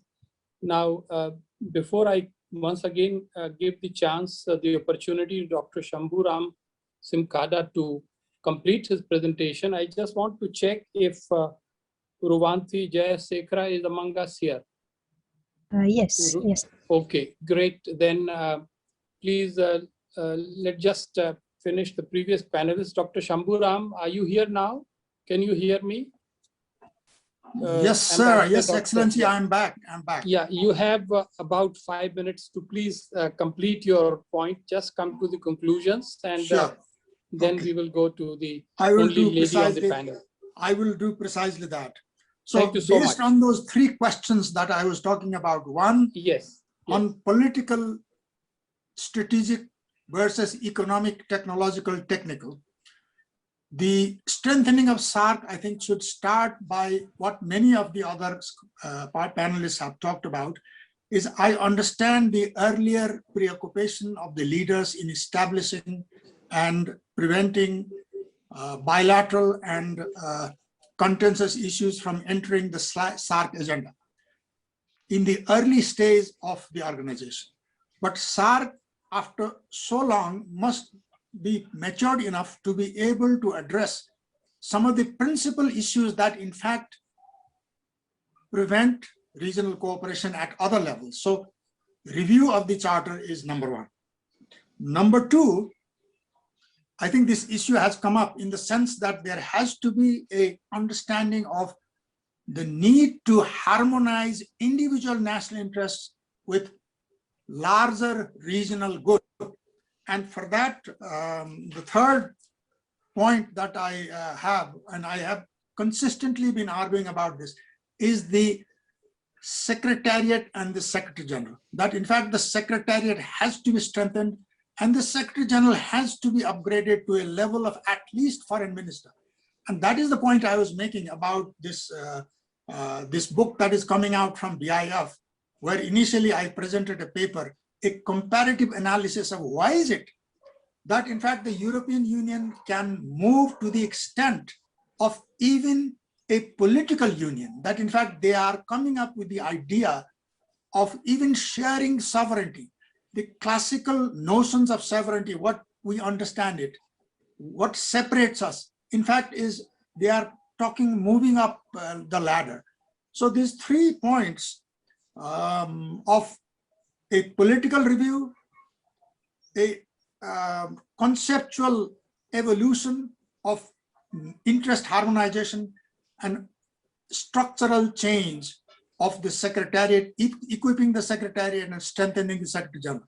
Now, Mr. Chairman, I see, always the problem of international politics and international relations has been, do we transform ourselves as a result of a disruption, or do we foresee and as a result devise means to prevent the disruption. I see that the developments in Afghanistan are going to force SAARC to either rethink. If you take SAARC members, today, in fact, Nepal, India, Bangladesh, Pakistan constitute the largest peacekeepers of the world in the UN. But what is the point of keeping peace all over the world if your own region is in fact going to go into massive disruptions? And once the Americans withdraw, the NATO withdrawal from Afghanistan, I think there is going to be a situation where SAARC really needs to, leadership needs to reflect back and saying, are we really going to resolve the differences that we have and create a prosperous and secure region, or are we going to let things go as they have? I think that is going to force us, and this, I think, is becoming clear in the presentations of all, that this incrementalism is not going to address the structural problems that we are going to face. Thank you very much. Thank you. Thank you very much for making those very important contributions in the last 5 minutes of yours. Before I invite the last speaker, I have a request to make to the panelists. Please have a look at the chat box. There are quite a few questions and comments. Please pick up yourself in terms of your own discretion, one or at best 2 questions, and then you will just pick that up and will be answering that in the remaining time, because we can't really have very structured discussion thereafter. So please cooperate and have a look at the chat box and make your own choices. At this stage, it is my privilege to invite Ruwanthi Jayasekara of the Institute of National Security Studies, Sri Lanka. The floor is yours. Thank you, Excellency. So I was, Dr. Jaiswal have given me this special selection of BIMSTEC. Therefore, I would focus my presentation mostly on revitalizing BIMSTEC.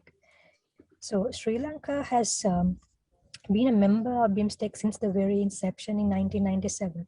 And that one fact that is interesting for me is that the concept of Bay of Bengal has the difference in the structure itself, the formation itself. It's not just, even though it says it's the Bay of Bengal formation, it has not only given opportunities and access to countries like India, Bangladesh, Sri Lanka, Myanmar, Thailand, and also not forgotten the landlocked countries such as Nepal and Bhutan.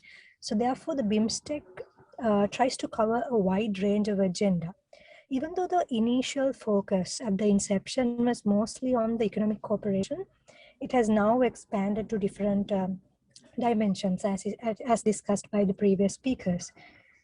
So Sri Lanka has seen as being part of like both member state of both organizations, SAARC and BIMSTEC.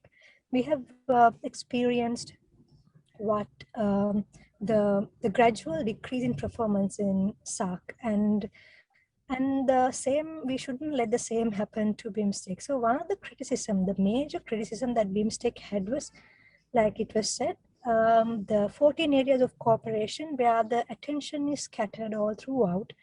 And recently, therefore, as a solution, they've come up with 7 areas of cooperation instead of 14.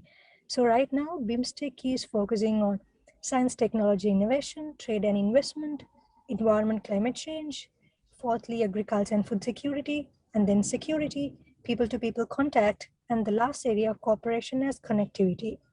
So right now, these are the 7 areas of cooperation. So based on, at this outset, I would like to present my views on 6 main areas. So my first point of observation is the role of regional integration, the role of BIMSTEC in regional integration, especially in a globalized world. So right now, all the world is grappling with the threat or the challenges posed by the COVID pandemic. And what is necessary as a region is there should be a better regional mechanism, regional integration to jointly meet these challenges. We've been facing the challenges since last year, and it will continue to do it so in the future as well. So a stimulus mechanism to better absorb the current challenges, if this could be provided by BIMSTEC member states in cooperation, would be a better mechanism. We saw even though SAARC was dormant, we saw how SAARC cooperated in terms of the COVID-19 fund. But at the same time, it's unfortunate that there was no solid action by BIMSTEC to specifically focusing on battling the challenges of COVID-19. So if a multilateral organization remains silent during a global crisis like this, there seems to be a question on the functionality and also the existence of such organization. And my next concern is the BIMSTEC security agenda. Like I said, although it began from economics, it's very much interlinked on the aspect of security.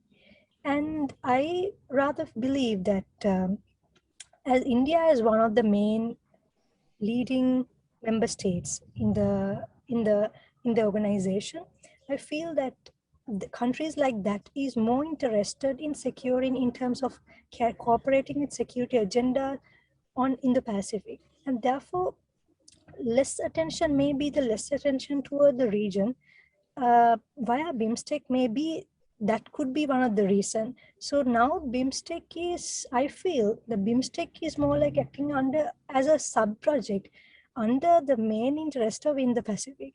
So if this also become another organization, maybe to prevent China from becoming the predominant, the political, the military, the economic power in the Indian Ocean, then our focus of attention should be changed.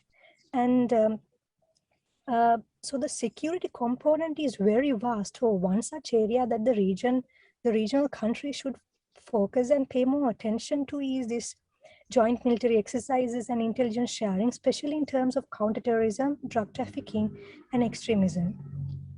And although the BIMSTEC members has recently signed this convention, although there's this convention signed for combating terrorism, transnational organized crime, and illicit drug trafficking, this still awaits ratification. So as a region, with growing trends of transnational security threats, which is a common issue, I believe that it needs cooperation and the solution is a collective effort. And next is the maritime contribution. The maritime contribution area in BIMSTEC is currently very much limited to humanitarian assistance and disaster relief. Although the completion of the BIMSTEC coastal and shipping agreement will pave the way for seamless movement of cargo and shipping, and will try to shift from the scope of humanitarian assistance to disaster relief and move beyond that agenda.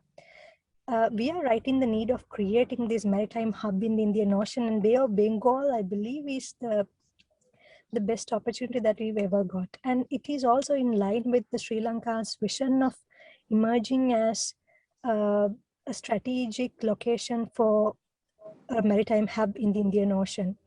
And this will lead for space for more transportation and also connectivity and less dependence on extra-regional states. And I also heard the discussion on blue economy, which is also one of the BIMSTEC's visions. And if this maritime contribution can also focus on the blue economic concept, it will not only be a step towards sustainability, but it also will create a stronger Asia-centric world. And this again will give opportunities even to landlocked countries. So the scope of maritime contribution should be expanded from humanitarian and disaster relief to active and proactive in becoming an active and proactive maritime hub in the Indian Ocean. And next is, I would like to tell a little bit about the trade agreement. So if you look at the BIMSTEC population, it comprises of 22% of the world population, but it only contributes to 4% of the world GDP.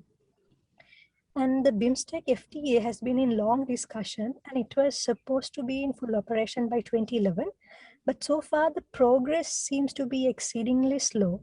So when implementing these type of free trade agreements, especially in terms of BIMSTEC FTA, there are two components that we cannot ignore. So one is the bilateral trade between the BIMSTEC member states, and then next is the SAARC FTA. Because if you look at the component, most of these members are mostly engaging in bilateral trade between each other than having a focus on a regional global trading partnership. So the because and also most of the member states are also part of the SAARC, and that could also be an impact, that could also create an impact on the BIMSTEC FTA. So the foundation should be on the economic cooperation, and this should be strengthened because the main objective of this organization should be successfully fulfilled. And another concern will be on the field of tourism, which is still an untapped area among the BIMSTEC countries due to maybe lack of coordination between member countries. Although there is a tourism action plan, again, it's not implemented. So we've done a lot of work as a regional organization, but the implementation, in terms of implementation, there seems to be an issue. So in this tourism action plan, it includes setting up a BIMSTEC Tourism Information Center, BIMSTEC Tourism Fund, and also different other policies for tour packages, etc. So another area that we could also pay attention to in terms of tourism is areas that I believe should be developed is heritage tourism, cultural tourism, leisure tourism, eco-tourism, etc. So there are so many new areas that could be explored. But for that, we need to see successful implementation of at least one plan that we've discussed and brought up and drafted so far. And my last point would be the impact of extra-regional countries and the minilateral groupings. So you see, when we do not become strengthened as a regional bloc, our member states try to depend very much on the rest of the countries, other extra-regional countries like China. China has, in reality, it has become a very good development partner, and the countries, member states have created higher dependence on China. And that is why the BRI initiative has become a success. And because of these reasons, if these areas are not tapped by the BIMSTEC member states, they try to go into other action plans, maybe like, other initiatives like minilateralism. So you could see, for an example, the India, Maldives, Sri Lanka, the Maritime Security Trilateral could be taken as one of these examples. And also, if BIMSTEC is to strengthen and then become fully effective and proactive in its, and also in carrying out its agenda, then one point to be highlighted is that the current diplomatic ties between Bangladesh and Myanmar has to be resolved. So the BIMS, if not, unless and until there's cooperation and collaboration among BIMSTEC member states, BIMSTEC initiative may suffer the same fate as SAARC. So if there's nationalism, and then states tend to focus more on bilateralism than multilateralism, and that's where the minilateralism comes into play. So in order to maintain and develop the essence of multilateralism in BIMSTEC, collective effort is compulsory, and also commitment by all member states is mandatory. Thank you. Thank you very much.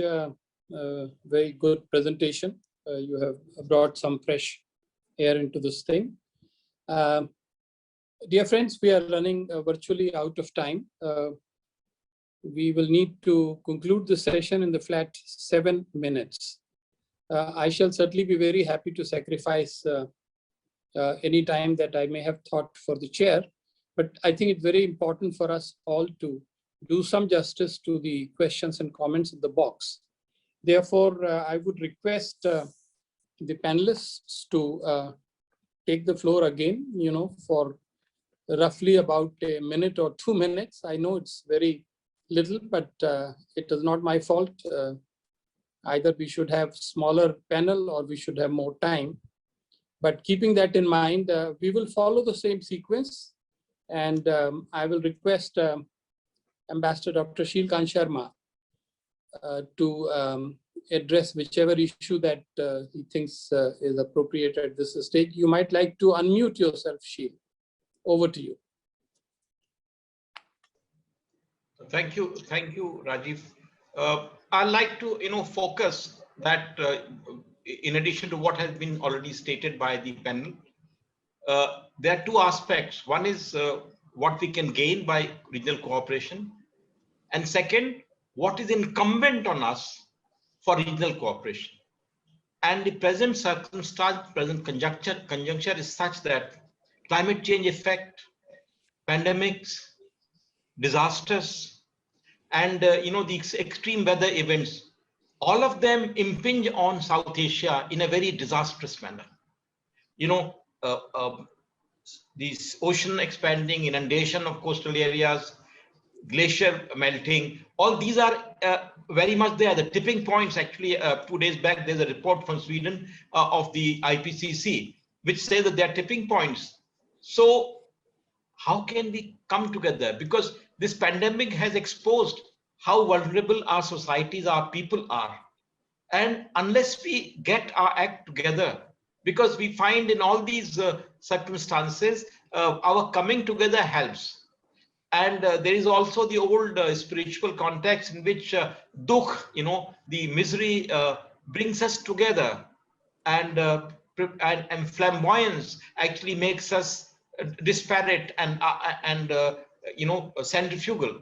So we should be very humble, realize that our fate lies in being together, and nothing should be done which would undermine whatever we have created for being together, like the SAARC Charter or the BIMSTEC processes. We should be morally committed to preserve this. I feel this strong emotion is required for all of us. Other things can fall in place, but nothing should be done to undermine what we have progressed so far. I'd stop at that. Thank you so much. Thank you very much for very perceptive observations, Sheel. May I now call upon Dr. Shambhu Ram Simkhada. You were very brief even this time, so in case you have picked up on any chat or question you want to comment, you want to unmute yourself. Maybe we have lost him. In that case, I'll quickly go to Dr. Maihan Saeedi. You spoke very well in terms of the reforms. Are you still here?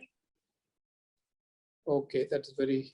yes, yeah, he's I'm here. Yeah, do you want to say something about the people who are in the chat part putting in this? Just very briefly, Ambassador. Yeah.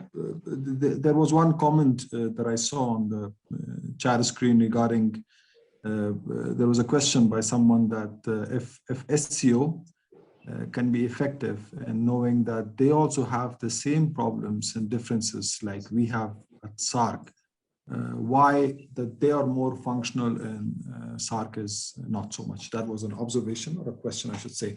I think the main reason can be that, of course, SCO is more security-oriented organization, because I think they take those issues very seriously, and also because maybe the level of bilateral relations among members countries of SCO is slightly different in nature-wise how it is in SAARC region. But just to follow up on my previous observation, I think the next 1 to 2 years is very crucial for SAARC. I think that will determine the fate of this organization. I think we are in a stage now where a decision needs to be taken, whether we need to let go this organization, which none of us, I think, wish, because it's something that, as Secretary General Sharma also said, that we have emotional attachment to it.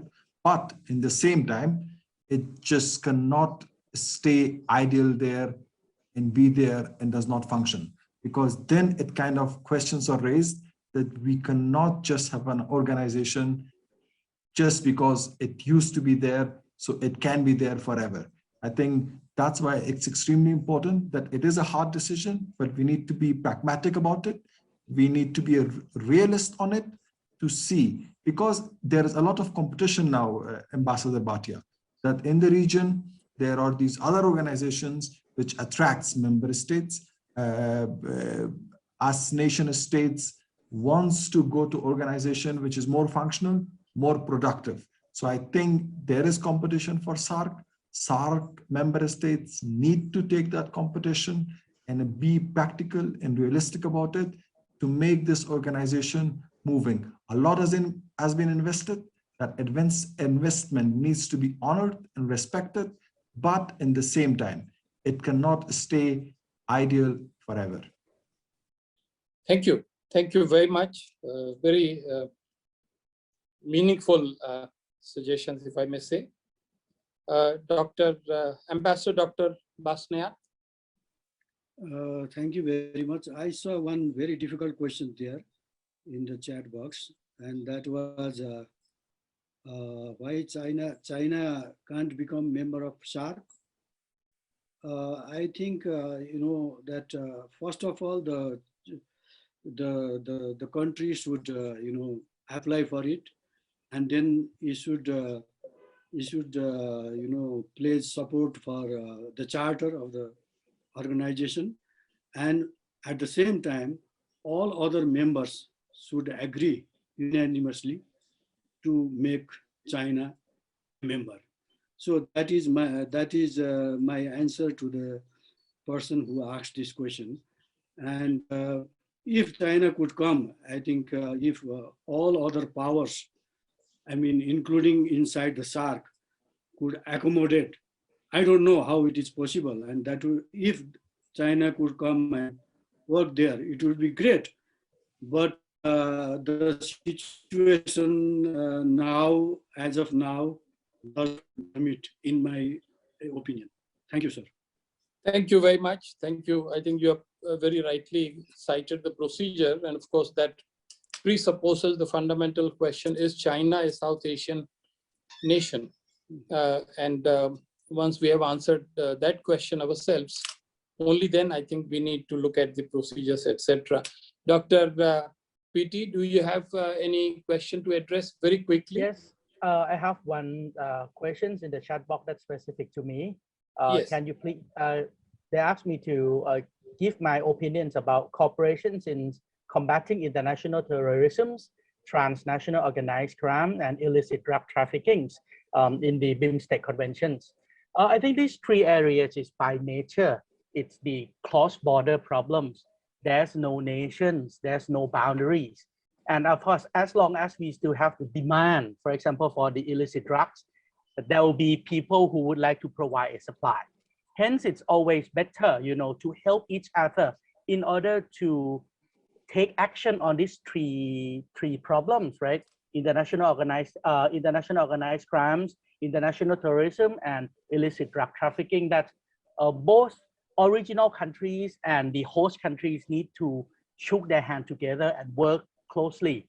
And of course, in order to make this thing happen, we need a better information management systems, a platform to us, the security people from each country, to be able to share these insight between the group of BIMSTEC countries. And the next thing is that we also need a sincerely with political will fully supported in order to help each other on this matter. Thank you very much. Thank you for direct and brief answer. Ruwanthi, do you have something to say in answer to a question or a comment?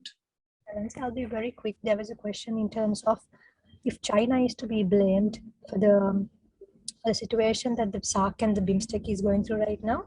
So the reality, we have to believe in the reality. The reality is China is emerging stronger and stronger, no matter if you like to accept it or not. And also the reality is that the collaboration within BIMSTEC and the ASEAN countries has been less, and there is a lack of proper leadership that is driving the change in these organizations, and therefore there is a vacuum created. And whenever there is a vacuum created, other countries, other states outside this organization would try to fill in, and there's definitely no blame game here. Thank you very much, the panel has completed and satisfied the curiosity of our audience. And at this stage, I'm not intending at all to present any kind of summary or immediate conclusions, but I think it is incumbent on me to still try to highlight a couple of key takeaways. First of all, as chair, I'm really grateful to the panel for diving deep into the very complex problems that these two organizations face. And they all relate to the fundamentals of the challenges of regional cooperation and integration in our region. Fundamentally, as many of you have said, it is about the reconciliation of diverse national interests in the larger public good. It was that philosophy which helped us to create the two organizations. They ran well, but then at least one of them ran into serious difficulty. And that is where we come to the second point, which is, as Dr. Sharma said, political issues were kept outside SAARC. And even then, they have impacted adversely on SAARC. And therefore, there is a need for us to address those issues and find a way to move the SAARC train forward in full speed. A suggestion was made that maybe the time has come for the foreign ministers of the SAARC countries to meet formally or informally and see how this present logjam can be eliminated. Because as Dr. Maihan said, this choice, the twofold choice before SAARC is not good. Either end it, go home, or let it lie idle. Neither of the two options is really good. I think all of us are committed to the fundamental philosophy of SAARC. More importantly, we know that it is needed in the region. And therefore, obviously, if the governments need ideas, governments need rationalization, if they need fresh thinking, then there is much to be said about the idea which emerged, which is that a full-fledged scope for 1.5 track diplomacy should perhaps be given, keeping in mind, as again and again speaker after speaker said, this is a very crucial time for SAARC, given the developments now in Afghanistan and the likely prospects later. The next key point really relates to BIMSTEC. I think speakers candidly dealt with the question whether we need BIMSTEC, whether it represents a duplication. We all know that, it is difficult to create an organization, but it is even more difficult to make it run and nurture over a long period. But it is most difficult to close it down. So I'm sure that neither SAARC nor BIMSTEC is going to be closed down, not even BIMSTEC. In fact, for a while from 2016 to 2018, it seemed that BIMSTEC had got momentum, and then once again, it slowed down its gait. So I think the sentiment that is emerging very clearly is that we must remove the logjam that is blocking the SAARC train to move forward. And at the same time, there is a need for BIMSTEC to recapture its momentum. Finally, the China factor, all that I can say as the chair, we have heard with full attention what is being said about China. We have heard the Sri Lankan representative and also to some extent Nepalese representative. I think India has its own view. And I must caution that it is very negative on China. Mm-hmm. It is negative on China for very good reasons. And therefore, let there be no illusion that we are about to have a situation where there would be SAARC with China as its member. South Asia is a region guided by its history, shaped by its common destiny, and linked together by a common heritage. China has never been part of it. And so just in case our young scholar from Sri Lanka or anyone else goes home thinking that, somehow a way would be found to address this challenge, I think that should not be the lesson taken home. But to be fair, as chair, all that I would say is that it is now for NICE to develop a document, which I'm sure they will, reflecting the divergent and common strengths of our very rich dialogue. I have, from the bottom of my heart, the opportunity to express my deep appreciation to each panelist. I think each of you have contributed the best, and I'm very happy that you interacted, however briefly, with the audience, but you have given them ample satisfaction as well. So at this stage, dear friends, dear colleagues, dear panelists, and of course all the members of the audience, I thank you, and I send you my good wishes from the capital of India, and we hope that we will get more chances of similar kind of candid, soul-searching dialogue, particularly with the younger members of this panel. Honestly, those of us who are in the 60s and 70s, we did our best, but our best was not good enough. And therefore, it is now for the young to make their own mistakes. And if they want to avoid to make their mistakes, they have to closely read history, maybe consult with some of the people who are senior in age and in experience. But the future of this region is very much going to be in the hands of the young in government, in media, in academia, in business. And therefore, people like Ruwanthi and Maihan and Piti, all of them have a much heavier responsibility than those of us who have contributed what we could in the past 4 decades. With these words, thank you very much, and a very big thank you to NICE for giving us this opportunity, and we wish them all the best. Thank you very much. Thank you very much, His Excellency. Thank you very much. Thank you, sir. Thank you very much. Thank you, Ambassador Bhatia. Thank you. Thank you.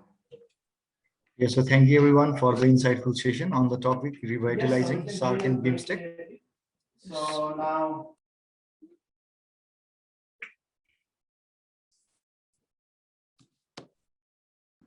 thank you so much, everyone. Thank you, sir, for joining in. We thank the chair and we thank all the speakers for being a part of this session. It was an absolutely insightful session. And yes, this is not the end of your journey with us.